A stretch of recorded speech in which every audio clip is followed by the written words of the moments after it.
नमस्कार। प्रयागराज एजुकेशन के YouTube channel पर आपका स्वागत है।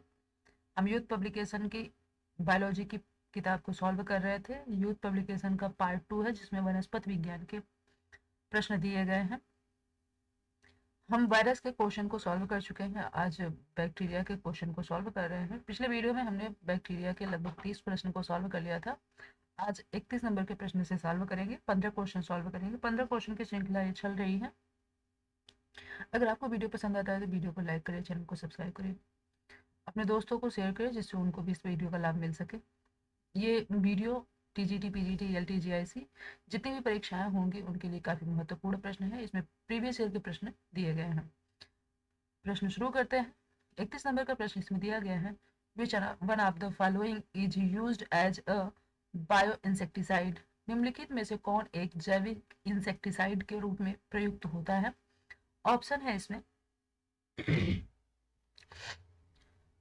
ए bacillus पोलीमिक्सा, B bacillus subtilis, C bacillus thuringiensis, D bacillus ब्रेविश।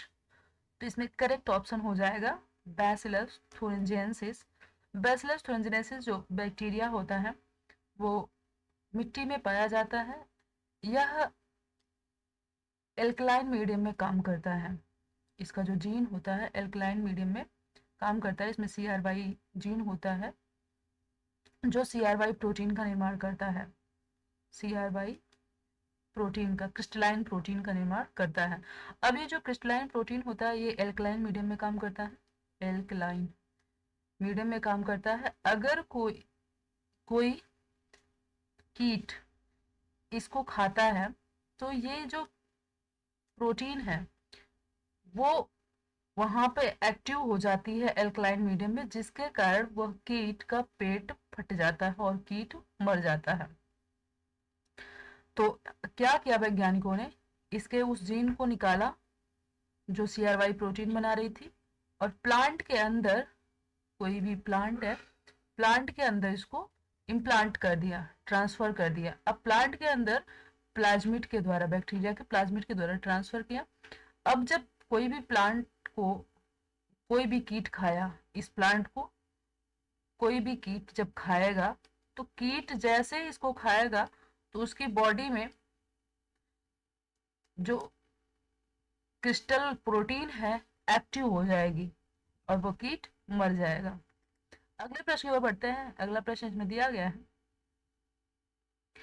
Which of the following bacterium produces protein toxin substances for biological control of insecticide paste. निम्न में कौन सा जीवाणु प्रोटीन विषाक्त पदार्थ पैदा करता है जो पीड़क कीटों को जैविक नियंत्रण में प्रभावकारी होता है? तो ऑप्शन इसमें दिया गया है Azotobacter, chroococcum, Mycobacterium species, Escherichia coli, Bacillus thuringiensis। तो इसमें भी वही प्रश्न पूछा गया है, पूछने का तरीका थोड़ा सा अलग है। जीवाणु प्रोटीन विषाक्त उत्पन्न करता है, ऐसा जीवाणु जो प्रोटीन विषाक्त उत्पन्न करता है और जो क्या है, पीड़क कीटों में जैविक नियंत्रण का कार्य करता है। प्रोटीन विषाक्त उत्पन्न करता है जिसके कारण क्या हो रहा है कि कीटों की मौत हो रही। अभी थोड़ी देर पहले हमने पढ़ा। तो ऑप्शन इसमें हो जाएगा correct, option D bacillus thuringiensis। अगला प्रश्न है।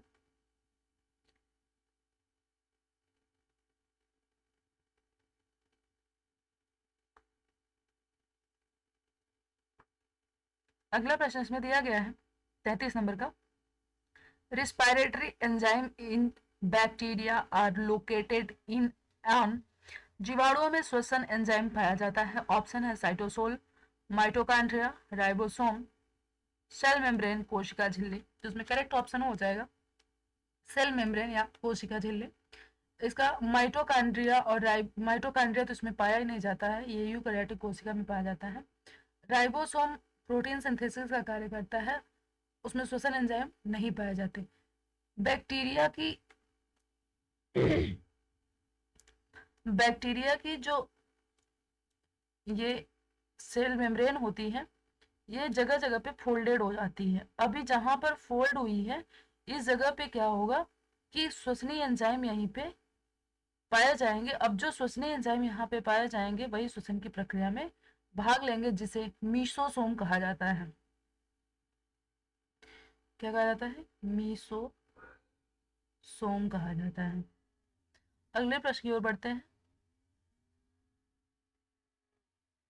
अगला प्रश्न है, which one of the following diazotrophs in a photoautotropic in an aerobic atmosphere, निम्नलिखित नाइट्रोजन स्थिरकारकों में कौन ऑक्सीजन रहित वातावरण में प्रकाश स्वपोषी है?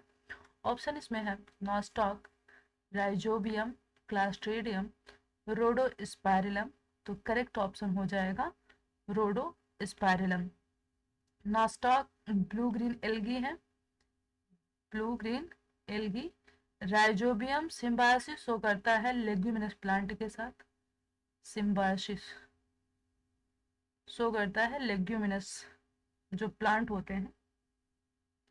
Clostridium free living nitrogen fixation करता है, मतलब यह स्वतंत्र रूप से नाइट्रोजन फिक्सेशन का कार्य करता है। यह प्रकाश स्वपोषी नहीं होता है। कैसा नहीं होता है? फोटो ऑटोट्रॉफ नहीं होता है। फोटो ऑटोट्रॉफ केवल कौन है यहाँ पे? नाइट्रोजन फिक्स करने वाला फोटो ऑटोट्रॉफ रोडोस्पाइरिलम है। Correct option Rhodospirillum. अगले प्रश्न की ओर बढ़ते हैं। अगला प्रश्न है इसमें, a genetically engineered microbe utilised for cleaning oil spills is genetic engineering द्वारा बनाया हुआ सूक्ष्म जीव जो तेल फैलाव को साफ करने में प्रयुक्त होता है। ऑप्शन है इसमें Pseudomonas putida, Escherichia coli, Escherichia coli, Bacillus subtilis, Agrobacterium tumefaciens. तो इसमें करेक्ट ऑप्शन हो जाएगा स्यूडोमोनास पुटिडा। स्यूडोमोनास पुटिडा एक ऐसा बैक्टीरिया है जो जेनेटिक इंजीनियरिंग द्वारा बनाया गया है। और ये करता क्या है? इसको इसलिए बनाया गया था, जैसे पानी की सतह पे बहुत सारी जहाजें चलती हैं और वो जहाजें में जो इंजन लगे होते हैं उसमें तेल डाले जाते हैं जिसके द्वारा वो चल रही होती।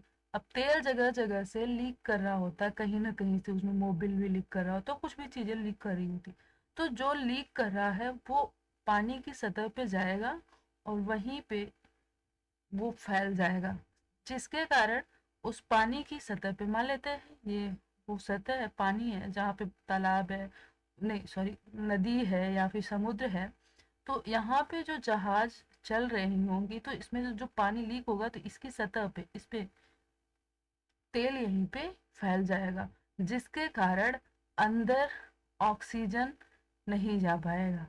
अब जो जीव नीचे होंगे उनके पूरा का पूरा उनकी फिजियोलॉजी डिस्टर्ब होना शुरू हो जाएगी। तो इस कमी को दूर करने के लिए वैज्ञानिकों ने एक बैक्टीरिया बनाया, आर्टिफिशियल माइक्रोब है ये, जिसे स्यूडोमोनास पुटिरा के नाम से जाना जाता है। ये करता क्या है? ये जिस जगह पे इसको छोड़ा जाता है तो वहां पे जो भी और पानी में तेल की बूंदे अगर हैं तो उसको खाने का कार्य कर देता है।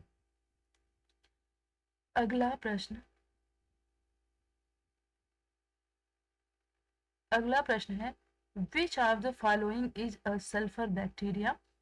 निम्नलिखित में कौन सल्फर बैक्टीरियम है? ऑप्शन है नाइट्रोसोमोनास, क्लास्ट्रीडियम, एजिटोबैक्टर, बैगियाटोवा। तो करेक्ट ऑप्शन हो जाएगा बैगियाटोवा। नाइट्रोसोमोनास, क्लास्ट्रीडियम, एजिटोबैक्टर, ये नाइट्रोसोमोनास और क्लास्ट्रीडियम जो हैं ये क्या है? नाइट्रोजन फिक्स करने वाले। और नाइट्रोसोमोनास सिम्बायोटिक रूप में फिक्स करता है और क्लास्ट्रीडियम फ्री फ्री फ्री स्वतंत्र रूप से नाइट्रोजन फिक्स करने का कार्य करता है। अगला प्रश्न है, tetanus disease is caused by, tetanus रोग उत्पन्न होता है माइकोबैक्टीरियम लेप्रे से, साल्मोनेला टाइफोसा से, डिप्लोकोकस न्यूमोनी से, क्लास्ट्रीडियम टिटेनी से। इसमें करेक्ट ऑप्शन हो जाएगा क्लास्ट्रीडियम टिटेनी से।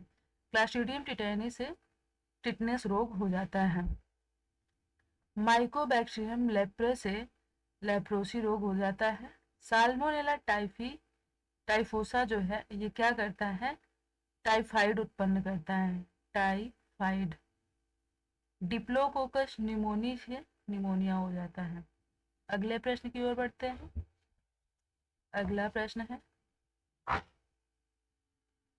The pectin digesting microbe utilized in flax, jute, stem retting, अलसी या जूट के स्तंभ के अपगलन में प्रयुक्त होने वाला पेक्टिन पाचक सूक्ष्म जीव है। ऑप्शन इसमें दिया गया है माइरोथीसियम वेरुकेरिया, क्लास्ट्रीडियम फैल्सीनियम, म्यूकर ह्यूमिलिस, एस्परजिलस नाइगर। इसमें करेक्ट ऑप्शन हो जाएगा क्लास्ट्रीडियम फैल्सीनियम।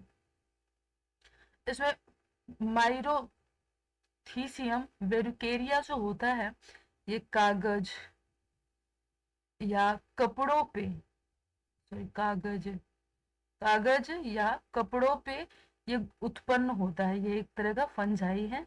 म्यूकर म्यूकर मानवों में साइनस डिजीज उत्पन्न करने का कार्य करता है। Aspergillus Niger citric acid formation में यूज होता है। अगले प्रश्न की ओर बढ़ते हैं।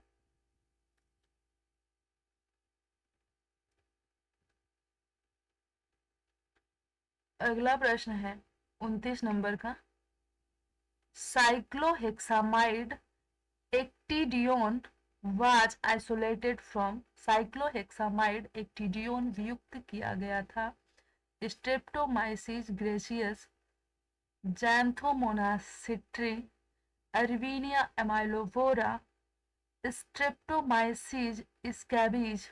इसमें करेक्ट ऑप्शन हो जाएगा स्ट्रेप्टोमाइसिस ग्रेसियस। साइक्लोहेक्सामाइड एक्टिडियोन किससे उत्पन्न किया जाता है, स्ट्रेप्टोमाइसिस ग्रेसियस से। जैंथोमोनास सिट्रे से नींबू में सिट्रस कैंसर हो जाता है, अर्मीनिया एमाइलोवोरा जो होता है ये सेब में फ्लाइट डिजीज उत्पन्न करता है, fire blight disease. Streptomyces scabies से ये आइसोलेट नहीं किया गया था, तो इसमें करेक्ट ऑप्शन हो जाएगा स्ट्रेप्टोमाइसिस ग्रेसियस। अगले प्रश्न की ओर बढ़ते हैं। अगला प्रश्न है, circular DNA molecules are found in. DNA के वृत्ताकार अणु पाए जाते हैं टीएमवी में, बैक्टीरिया, क्लोरोप्लास्ट एंड माइटोकॉन्ड्रिया में, ईस्ट में, वॉल्वॉक्स में। तो करेक्ट ऑप्शन हो जाएगा यहाँ पे बैक्टीरिया, क्लोरोप्लास्ट एंड माइटोकॉन्ड्रिया में सर्कुलर डीएनए पाया जाता है, सर्कुलर डबल स्ट्रैंडेड डीएनए पाया जाता है। अगले प्रश्न की ओर बढ़ते हैं।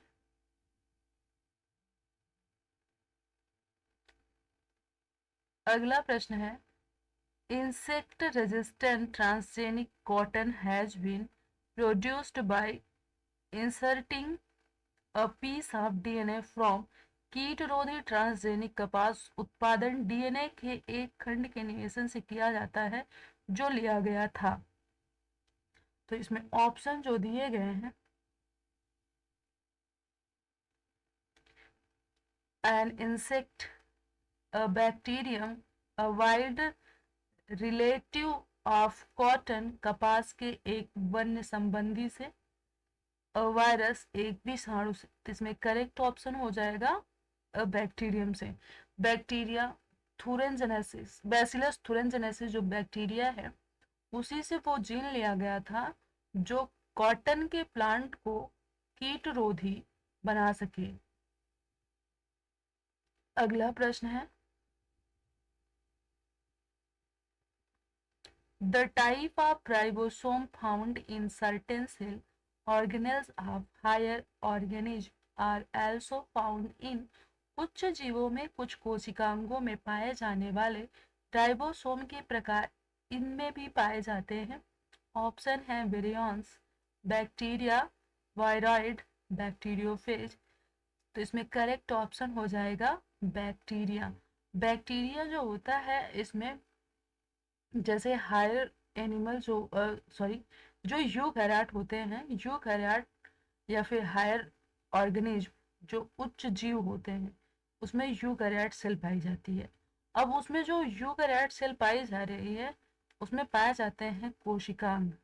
कोशिकांग माइटोकॉन्ड्रिया, माइटोकॉन्ड्रिया और क्लोरोप्लास्ट।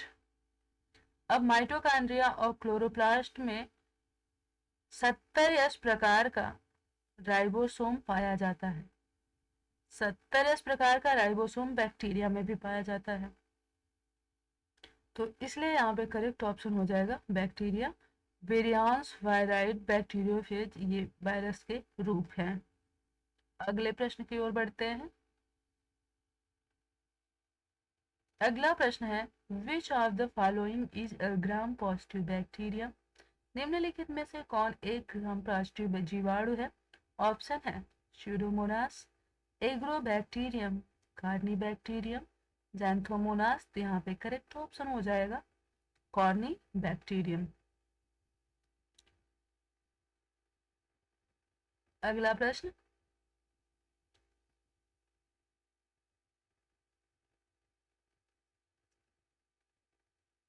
अगले प्रश्न है, transfer of genetic material from one bacterial strain to another through the agency of a virus is called.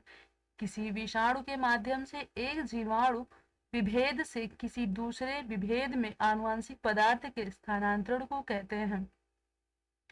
विषाणु के माध्यम से एक बैक्टीरिया से दूसरे बैक्टीरिया में आनुवंशिक पदार्थ का जो ट्रांसफर किया गया उसे कहते हैं। यहाँ पे ऑप्शन दिया गया है ट्रांसलेशन, ट्रांसफॉर्मेशन, ट्रांसडक्शन, ट्रांसलोकेशन। तो यहाँ पे करेक्ट ऑप्शन हो जाएगा ट्रांसडक्शन। ट्रांसडक्शन का एक्सपेरिमेंट जो किया था जिंडर और लीडरबर्ग ने, आपने पढ़ा होगा। जिंडर और लीडरबर्ग का जो एक्सपेरिमेंट था वो ट्रांसडक्शन एक्सपेरिमेंट था। इसी एक्सपेरिमेंट्स में ये पता चला कि वायरस में मतलब किसी भी जीव का आनुवंशिक पदार्थ डीएनए होता है, और इसमें एक्सपेरिमेंट किया गया था वायरस से बैक्टीरिया में। अगले प्रश्न की ओर बढ़ते हैं। अगला प्रश्न है, which one of the following is false statement regarding plasmid. Plasmid के संबंध में निम्नलिखित में से कौन सा कथन असत्य है। तो ऑप्शन है plasmid are extra chromosomal material found in bacterial cell. ये तो करेक्ट है। प्लाज्मिड जीवाणु कोशिकाओं में पाए जाने वाले अतिरिक्त गुणसूत्री पदार्थ है, ये पूरी तरह से सही है। अगला option, most plasmid can be transmitted from cell to cell by infection without bringing about the death of host cell. Plasmid आश्रयी कोशिका को मारे बिना ही संक्रमण द्वारा एक कोशिका से दूसरी कोशिका में पहुंच जाते हैं। ये भी सही लग रहा है। Plasmid can be integrated into the host chromosome. Plasmid आश्रयी क्रोमोसोम के गुणसूत्रों से संबंध स्थापित कर सकते हैं। ये भी सही लग रहा है। अगला है, plasmid are integral but insert part of the genetic element. Plasmid आनुवंशिक तत्वों के अविभाज्य किंतु निष्क्रिय अंग है। तो ये वाला ऑप्शन गलत है। तो यहाँ पे पूछा गया था कौन सा असत्य है, तो इसमें डी वाला ऑप्शन सही हो जाएगा, क्योंकि यही वाला गलत है। तो आज के लिए इतना ही। अगर आपको वीडियो पसंद आता है तो वीडियो को लाइक करिए, चैनल को सब्सक्राइब करिए, अपने दोस्तों को शेयर करिए, जिससे उन्हें भी इस वीडियो का लाभ मिल सके। वीडियो देखने के लिए धन्यवाद।